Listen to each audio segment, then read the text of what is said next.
ভাই বিশ্বাস করেন ফোন কোম্পানিগুলো যেভাবে ক্যামেরার দিকে ফোকাস করছে অদূর ভবিষ্যতে আমরা ডিএসএলআর দেখা পাবো কিনা সন্দেহ। এর ভিতরে নাকি ডেডিকেটেড ভাবে জাইসে সেন্সর ব্যবহার করা হয়েছে ক্যামেরা ভালো হওয়ার জন্য। মেগাপিক্সেলের উপর ডিপেন্ড করে না সেন্সরের উপর ডিপেন্ড করে। ফোনটার আসলে বিশেষত্ব কি ক্যামেরায় না আপনি এই ফোনটা ডেইলি লাইভ ইউজের জন্য এই ফোনটা আপনি চয়েস করতে পারেন।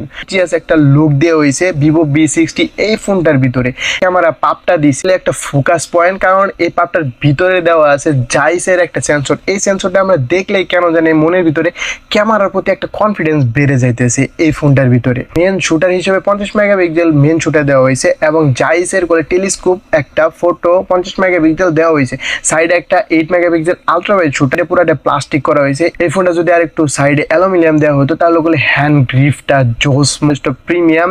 6.77 ইঞ্চির ভিতরে বলে তারা 6500 mAh এর একটা বিগ ব্যাটারি ইউজ করার চেষ্টা করছে। একটা অ্যামোলেড প্যানেল যথেষ্ট কালার প্রোভাইড করতে